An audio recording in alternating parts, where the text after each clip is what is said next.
Llamada a pista, episodio 2. Hola, muy buenas y bienvenidos a Llamada a pista, el programa, el podcast en el que hablamos de ese desconocido deporte que es la esgrima. Este podcast está pensado por y para ese extraño a la par que especial colectivo de humanos que decidimos no dedicarnos ni al fútbol, ni al baloncesto, ni al tenis. Y por el contrario preferimos, en pleno siglo XXI, blandir la espada y enchufarnos a la pista. Aquí estamos, Santi Godoy, entrenador del Club de Esgrima SAC y director de este club. Y a mi lado tengo a Willy Cornet, esgrimista intermitente. ¿Qué tal, Willy? Hola, ¿qué tal, Santi? ¿Cómo estás? Bueno, hoy continuando un poco con el podcast del otro día, sí, que fue una introducción, queremos ya empezar a meternos en materia y empezar a explicar este deporte extraño, extravagante, sí, y quién no se ha estado en la tesitura, ¿no?, de explicar, esgrima, el deporte de las espaditas, ¿no, Willy? No, esta es una de las cosas, ¿no? Lo comentábamos al principio antes de empezar a grabar, que más difícil se me hace explicar a alguien que no viene del deporte, que no lo conoce.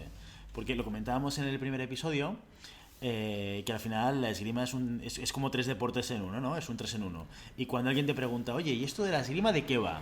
Tú dices, ostras, espera, vamos a empezar por el capítulo 0, que es bienvenido al mundo del florete, de la espada y del sable, ¿no? Yo podría explicar de manera muy superficial las diferencias.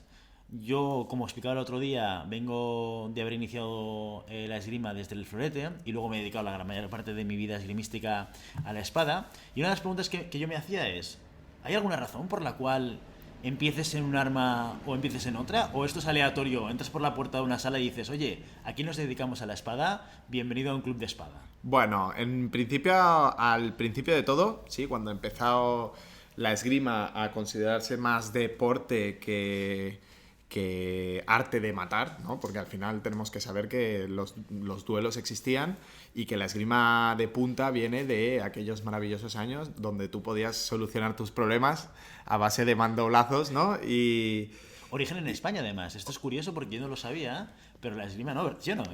No es tan... No. Esto no sé dónde lo leí, ¿eh? Es el gran... Es como Cristóbal Colón, ¿no? Todo el mundo dice que es de su casa, ¿no? Sí que hay una historia que realmente el origen español viene dado por lo que en su momento se llamaba la verdadera destreza, ¿no? Ajá. Sí que los españoles hicieron un desarrollo casi matemático de lo que era la esgrima en aquella época. Decir quién inventó la esgrima es decir quién descubrió América. Quién estaba descubierta en realidad, ¿no? Pero nadie inventó nada. Simplemente se le dio forma a una manera de ejercitarse, una manera de hacer movimientos, una manera de un poco desarrollar lo que era el combate. Acabas de matar una de las historias que yo creía conocer. No te preocupes, le pasa a mucha gente, ¿eh? El tema es que la verdadera destreza era tan complejo. No sé si los oyentes habrán leído El maestro de esgrima, novela que recomiendo. Hay un momento en el que el maestro de esgrima habla sobre su tesis de la esgrima, sobre su tratado, y dice que tiene más semblanza con las matemáticas que con la esgrima. Y esto venía a simplificar un poco lo que era la verdadera destreza, ¿no? Eran ángulos, eran grados, eran movimientos supermedidos. ¿Qué pasa? Era muy compleja. La gente venía a España a aprender la verdadera destreza. ¿Qué pasó? Vinieron los italianos y los franceses, más listos que nadie, y dijeron, esto es una bomba, está súper bien, pero nadie lo entiende.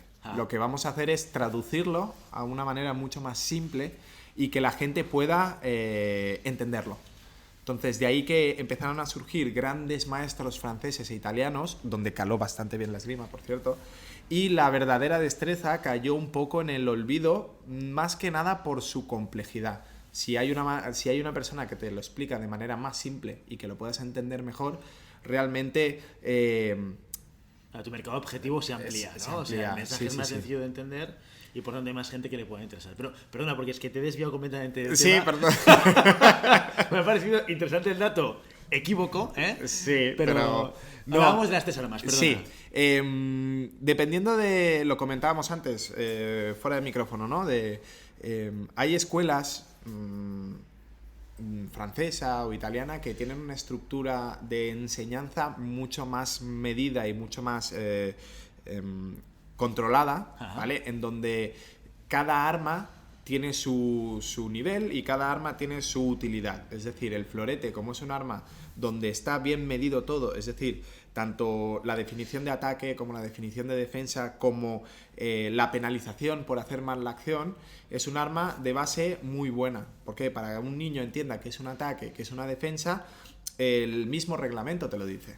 Entonces, es un arma sistemática y es un arma bien compactada en su conocimiento.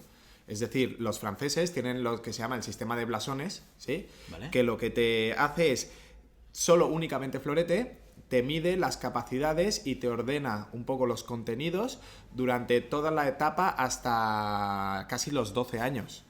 Medida de... ¿A partir de qué edad? A partir de los 6.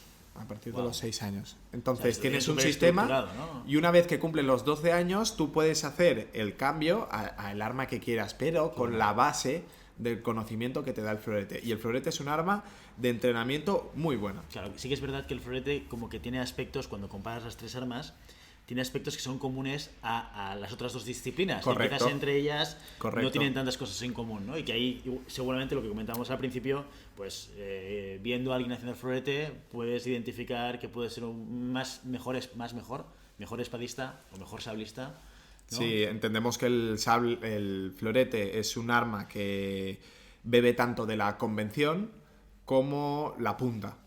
Sí, la convención para el tema de sable, la punta para el tema de espada. Es un arma súper completa en el, ya te digo, en el sistema de introducción a la esgrima y sistemática en el sistema de enseñanza. Pero curiosamente a la hora de practicarla puede que ese sea más su complejidad, ¿no? Es el hecho de que puedes tener demasiado básico el ejercicio del florete, y el sable y la espada te pueden dar un campo mucho más amplio en ese sentido. Has tocado un tema que yo creo que deberíamos explicar un poquito más para aquellos que no lo conozcan y que ayuda a entender muy bien, sobre todo el florete y el sable, que es el tema de la convención, ¿no? Correcto. Explícanos un poco, la convención exactamente, de qué va esta historia. Mira, a nivel poco práctico, es decir, la convención es como una pelota, ¿sí? Tú tienes que tener la pelota para que te den el tocado, entendiendo que no hay tocado doble. No existe el tocado doble, por lo tanto el tocado siempre va para uno de los 2 contendientes o para ninguno, en el caso de que la pelota se quede en medio, ¿sí? Entonces, la pelota pueden pasar 3 cosas. La pelota la puedo ganar, la puedo robar o la puedo perder. ¿De acuerdo? ¿Sí? Dependiendo de las acciones que yo haga o dependiendo de la culminación de mi acción, cómo acabe, pasa una cosa o la otra. ¿Cómo gano la pelota? Con la iniciativa. Es decir, el primero que ataca, gana la pelota. ¿Sí? El primero que ataca, coge la pelota. Si toca, la pelota era suya, es tocado. Si yo ataco primero y tú me atacas luego, yo cojo primero la pelota, te toco, aunque toquemos los 2 a la vez, el tocado es mío. ¿Sí? De acuerdo. La pelota la puedo perder en el momento que yo inicie un ataque y este ataque falla, es decir, culmina y no hay tocado, automáticamente la pelota pasa al otro. ¿Sí? Es decir, la pelota siempre tiene un dueño.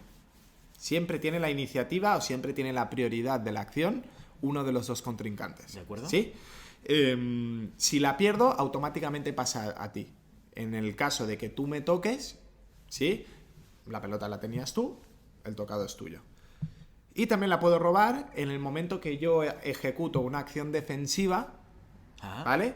Yo te robo la prioridad, yo te robo esta pelota para poder hacer efectivo mi tocado y evitar que tú me toques. O sea, básicamente ¿sí? Tenemos a 2 personas tirando, ¿de acuerdo?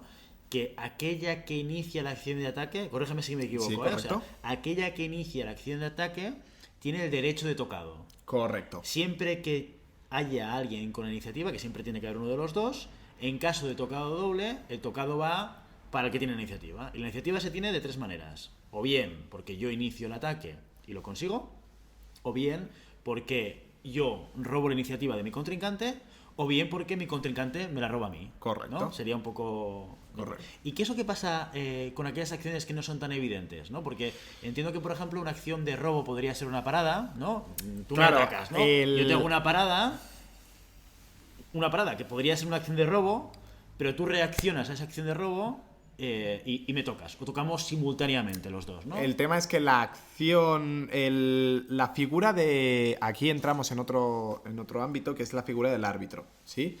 La figura del árbitro es la figura de juez que define qué ha pasado. Entonces, a lo que ha pasado, en esgrima se le llama frase de armas. De acuerdo. La frase Qué de bonito, armas... qué bonito. Sí, Frase es de precioso. armas. Sí, sí. La frase de armas es aquella frase que, mediante la ordenación de las acciones que han pasado, ¿sí?, va manteniendo un poco la línea de quién tiene la prioridad, quién la ha perdido, quién la ha ganado y para quién es el tocado. Veas el caso. Vale. Yo te ataco, tú me haces parada-respuesta, yo te hago otra parada y tocamos a la vez, ¿no? Vale. Entonces la frase de armas sería ataque de Santi, ataque de la derecha, sí, parada-respuesta, contra-parada, respuesta tocado para mí. Es decir, siempre marca quién es el último que ha tocado, quién ha hecho la acción defensiva y para quién va el punto. Ser árbitro de florete, para mí, creo que es de las cosas más difíciles que hay dentro de la esgrima. De florete y de sable. Claro, y también el peso que tiene el árbitro en determinadas acciones. Claro, puede es ser que muy es el que, relevante, ¿no? es el que define para quién va el punto. Es completamente subjetivo al final. Pues ahora te voy a rizar el rizo y esto quizás es algo que no sucede, ¿no? Pero ¿se puede dar una acción con una parada errónea? Y tanto. O sea, pero esto te cambia completamente la frase de armas. Claro, porque estamos comentando antes que la esgrima es de los pocos deportes en donde la normativa te define la técnica de la esgrima. Ah. Es decir, tú puedes hacer parada, pero puede ser una parada-respuesta o puede ser mal parado. La única diferencia es que una parada-respuesta tiene que ser con el tercio fuerte de la hoja, ¿sí? Vale. Para dominar la hoja rival y O sea, lo tocado. que sería la zona más cercana A la cazoleta, que es lo que protege la mano, ¿no? Y una mal parado sería esa misma acción, pero en vez de ser con el tercio fuerte, perdón, es con el tercio débil. Es decir, la parada no se ejecuta de manera correcta porque la normativa te dice que la parada es con el tercio fuerte y tú lo estás haciendo con el tercio débil. Por lo tanto, ya pasa de ser una parada-respuesta a una toma de hierro. Pasa de ser una acción defensiva a ser una acción contraofensiva. Por lo tanto, no cumple la norma de robarte la prioridad, por lo tanto, la prioridad sigue siendo tuya, porque es sobre tu ataque. O sea, ante una mala parada, en caso de tocado doble, el tocado se lo lleva el que ha hecho el ataque, sí. ¿no? Porque mantiene la iniciativa. Entonces, estos detalles son percepción subjetiva del árbitro. También hay que decir que ahora con las nuevas tecnologías, el videoarbitraje y todas estas cosas... ¿Tenemos VAR o no? Tenemos VAR. ¿En serio? La esgrima es después del tenis, de los primeros deportes donde se empezó a implementar el ojo de halcón. El ojo de halcón, el videoarbitraje. ¿Qué pasa? Había un problema, sobre todo empezaron a surgir problemas porque, por ejemplo, el videoarbitraje que se ve una vez a tiempo real y una vez a cámara lenta, sí.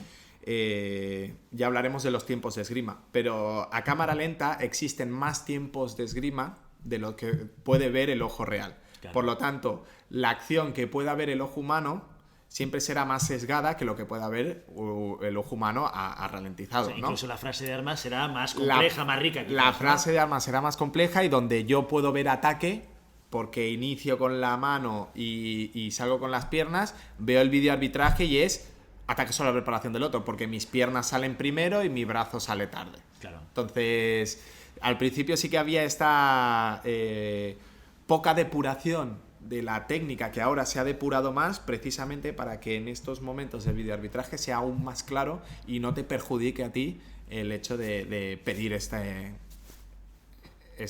ojo de halcón o lo que sea. Y otra de las grandes diferencias entre las diferentes armas es dónde tocamos, ¿no? Que sería otra de las diferentes más evidentes, ¿no? que podemos encontrar. Sí, mira, Estábamos comentando antes que tienen una historia bélica, las tres armas. Puede ser que el florete, y no es para que se sientan mal los floretistas, ¿no? Pero el florete realmente nunca fue un arma. Es decir, el florete nace... A ver qué vas a decir. Vamos a cabrear una parte de la gente que nos escuche. No.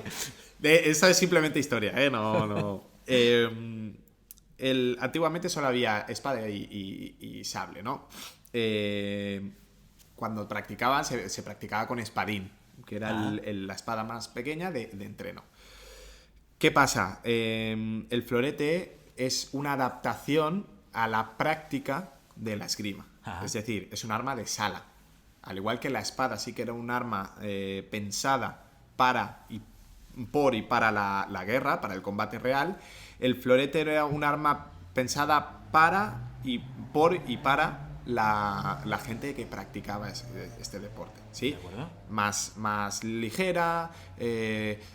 Una de las curiosidades es que se llama florete porque la punta se martillaba y se abría en forma de flor. Sí, por eso quedaba el nombre de florete. Y realmente es el arma de sala. La espada viene de la antigua espada ropera, ¿sí? Y el sable viene del sable de caballería y de naval, ¿no? ¿Qué pasa? El florete lo cambió todo. ¿Por qué? En el momento que se empiezan a prohibir los duelos, empiezan a nacer las salas de esgrima con la vertiente más deportiva. Entendemos que no es un deporte porque aún no hay una normativa, aún sigue habiendo duelos reales. Entonces, lo que se hace es que poco a poco la espada va desapareciendo. O sea, llega un momento en que la espada casi desaparece, ¿sí? ¿Por qué? Por su peligrosidad. Pensamos que es un arma diseñada para matar. Entonces la gente lo que quería era volver a entrenar un día más, ¿no? Entonces entendemos que la espada ya no... La primera sangre aquí. No. Por lo tanto, el florete te daba todo lo que no te daba la espada. Un arma de punta, un arma más ligera, podías entrenar sin careta. Entonces, fue el hecho de la creación de la máscara de esgrima lo que hizo que la espada no desapareciera. Porque en el momento que se crea la máscara de esgrima, tú ya puedes utilizar la espada como el elemento que era, ¿no? Y con la protección que tenías de no morir. Entonces... ¿Es por eso que en la normativa de florete no puedas tocar la careta, por ejemplo? Mira, la normativa de florete viene partiendo de esta época en donde la convención, ¿sí? La entendemos como una norma de seguridad, ¿sí? Todo lo que es combate por tiempos, combate por turnos, ¿sí? ¿Vale? Simplemente son normas de seguridad. Si yo ataco, tú defiendes, ¿sí? Si tú atacas, yo defiendo y evitamos los ataques simultáneos que pueden ser peligrosos. ¿A dónde atacamos? En una zona fácil de defender y fácil de tocar, que es el tronco. ¿De acuerdo? ¿Vale? Entendemos también que en el tronco se encontraron los principales órganos vitales. Por lo tanto, también tiene una componente esta de buscar el tocado mortal, por decirlo de una manera, ¿no? Por eso antiguamente los corazoncitos dibujados en el peto llevaban, ¿no? y tanto para marcar dónde era el tocado mortal, ¿sí? Pero sí que un poco la idea era perdón, la idea era la seguridad ante todo, ¿sí?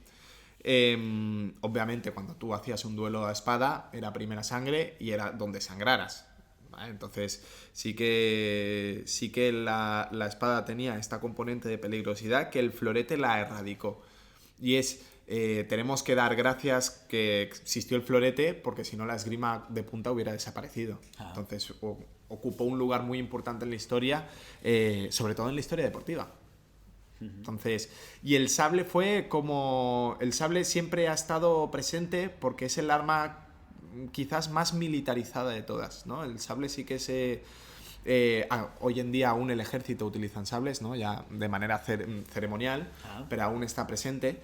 Y sí que es verdad que era hasta hace no mucho Europa entera estaba militarizada, ¿no? Los ejércitos eran una parte importante de lo que era la cultura europea, sobre todo en el centro de Europa, ¿sí? Todos los países del centro de Europa son países con un arraigo militar muy, muy importante. Explícame un poco, o sea, si venimos del florete con unas características concretas, que hay una cosa que se llama la convención, que marca un poco la normativa de tocado, históricamente ocupa un espacio súper relevante para que los que somos espadistas hoy lo sigamos siendo, ¿no? Correcto, sí, sí.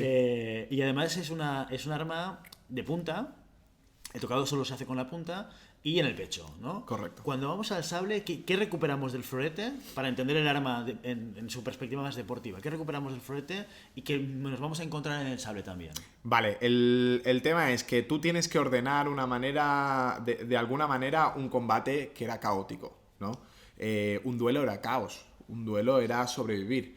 Entonces, ¿cómo puedes ordenar lo que es un combate?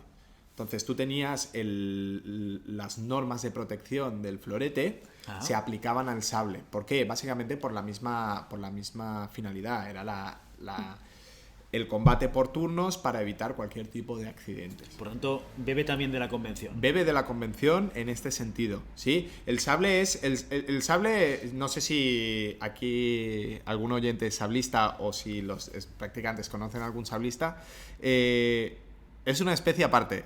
Dentro de la esgrima tienen algo curioso y algo que les diferencia de cualquier esgrimista, ¿no? Y eso es el arma es eso. El arma del sable siempre ha estado, al igual que espada y florete, siempre han tenido una relación muy, muy íntima. Arma de punta, provienen de lo mismo, ¿no? Se entrenaban para la misma manera de tocar. El sable siempre ha sido algo que ha estado aparte y paralelamente se ha seguido desarrollando, pero a su ritmo, a su aire y a su manera. Sí, no, es decir, el sable hasta hace 20 años no era eléctrico. O sea, es el último arma que se implementó el sistema eléctrico, cuando en florete y en espada ya existía la luz eléctrica. Es curioso porque, claro, de alguna manera el florete y la espada se diferencian de que uno tiene la convención y otro no. El florete trabaja con convención y la espada no. Luego hablamos un poco más de la espada. Y por otro lado, el sable versus la espada y el florete, la gran diferencia es que no solamente se puede tocar con la punta, que esto quizás también cambia mucho la manera de hacer el deporte, ¿no? Y tanto. O sea, yo siempre pongo el mismo ejemplo. Hablar de sable, espada y florete es como, inventando a nuestro deporte rey, ¿no? Es como hablar de fútbol 7, fútbol 11 y futbito. Ajá. O sea, los tres son fútbol, se juegan con una pelota, la pelota es diferente, la normativa es diferente. Nosotros en esgrima lo único que mantenemos en común es el terreno de juego, ¿no? La pista de esgrima. Sí que cada arma tiene su manera de desarrollar la técnica, la táctica, y cada arma tiene su normativa específica también, a banda de lo que es la normativa general del deporte. Cada arma tiene su especificación normativa para ella misma. Por nombrar alguna de estas especificaciones, en sable podemos tocar en la careta, ¿verdad? Podemos tocar en la careta, podemos tocar de cintura hacia arriba. De cintura hacia arriba y cuenta todo. Sí. No solo de torso como el florete. Básicamente esto viene de los deportes, de los combates a caballo, ¿no? El sable es un arma de caballería que se buscaba el poder de corte antes que el pinchazo, ¿sí? Entonces tú cuando desarrollabas un combate a caballo, lo último que querías era atacar a las piernas de tu rival, ¿no? Porque mientras tú atacabas la pierna, el otro te atacaba la cabeza y, obviamente, mientras tú le pudieras cortar una pierna, el otro te cortaba la cabeza. Y ya está, se acababa el juego, ¿no? Jaque mate. Y además también había una componente de normas de la guerra. Había una normativa de la guerra...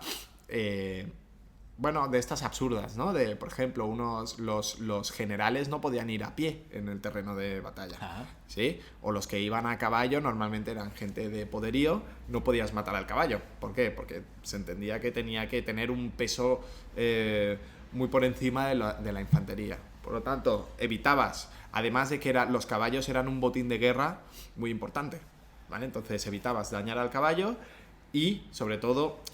Obviamente tenías una finalidad mucho más mortífera al atacar a blancos por encima de la cintura que no por debajo de la cintura. Y de punta y de filo. De punta y de filo. Esto es muy interesante cuando ves la esgrima, cuando ves el asalto de esgrima, que si vais a YouTube veréis muchos asaltos de diferentes competiciones internacionales y os recomiendo que entréis a ver algún asalto de sable, de espada y de florete. Ya veréis que el sable es completamente diferente, porque la propia guardia es con la punta mirando hacia el techo. Correcto. ¿No? Ya busca la guardia, como dicen los samuráis, ¿no? La guardia tiene que ir orientada al tocado. Entonces, si mi tocado se va a hacer predominantemente con la hoja, mi guardia irá orientada a que el golpe con la hoja sea mucho más rápido y mucho más eficaz. Al igual que cuando el florete y la espada tienen la punta avanzada, te permite, uno, que el tocado ya esté orientado hacia su blanco, dos,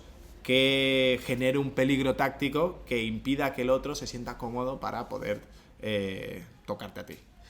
Y si nos vamos a la espada, al principio decíamos, oye, tengo la sensación, o yo te decía a ti, tengo la sensación de que la espada es el arma más sencilla, ¿no? Porque desde mi punto de vista como tirador, al final, si yo tengo la convención que me genera complejidad a la hora de entender si toco o no toco, tengo el impacto del árbitro en determinadas acciones, la espada es mucho más sencilla. Quien toca primero toca, y si he tocado doble, punto para los dos, ¿no? Y además puede tocar en todas las partes del cuerpo. Pero tú me decías, no, ojo Willy, porque no es exactamente... O sea, esa simplicidad no es que sea claro, simple, ¿no? Al final tenemos que entender las piezas que componen todo lo que es un combate de esgrima, ¿no? Tienes la pieza de la componente técnica, que obviamente en florete y en sables esta pieza es mucho más grande.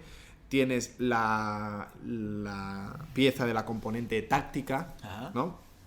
Que puede ser que en espada, al poder dar en todo el cuerpo y al no tener una restricción de tocados, que es la convención, puede ser mucho más compleja a nivel táctico, se te abren mucho más las posibilidades. Si os dentro de estos asaltos que podáis llegar a ver por internet, os daréis cuenta de ya solo el nivel de toma de decisión que existe en un combate y en otro, ¿no? El sable, prácticamente la decisión se toma antes de empezar el tocado, ¿no? Son tocados, el sable, por decirlo de una manera, ya que no haya tiempo en el sable te indica que son combates muy rápidos. Por lo tanto, la toma de decisión es inmediata, ¿sí? El florete lo que tienen son tocados muy largos, pero con muchas acciones. ¿Por qué? Porque la componente técnica es tan compleja que tú puedes hacer encadenamientos de acciones, ¿sí?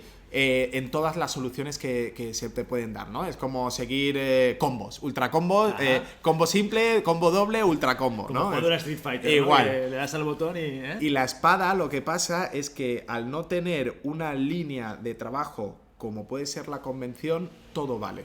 Y en el momento que todo vale, se abre un universo de posibilidades, que lo que genera es la temida incertidumbre, ¿no? Es, no sé si lo que he decidido está bien. ¿Por qué? Porque el otro puede reaccionar de cualquier manera. Entonces, la componente táctica y la componente estratégica va más allá de lo que es la técnica en sí, sino que va directamente al tirador.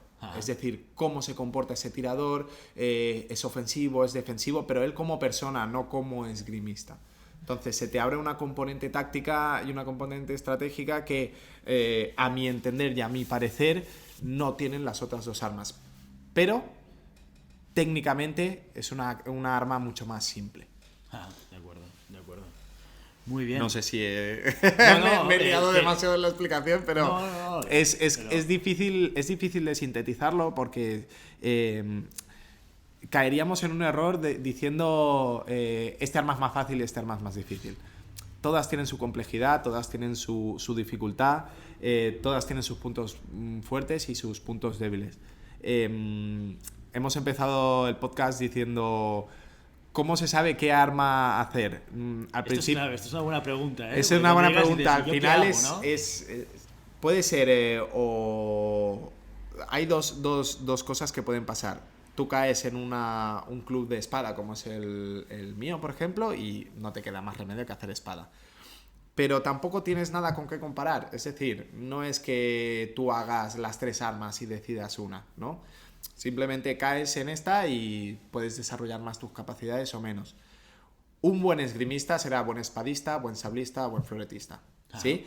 Pero sí que es verdad que hay elementos personales, como por ejemplo la velocidad de reacción o el físico, que te pueden dar más prioridad a lo que son armas de convención, o puedes tener una componente mucho más táctica y una visión de juego y una visión de lo que puede pasar más amplio, y te puedes orientar más hacia un arma como la espada. O sea, yo creo que para cerrar el podcast de hoy tienes que contarnos la historia esta de la escuela húngara, ¿no?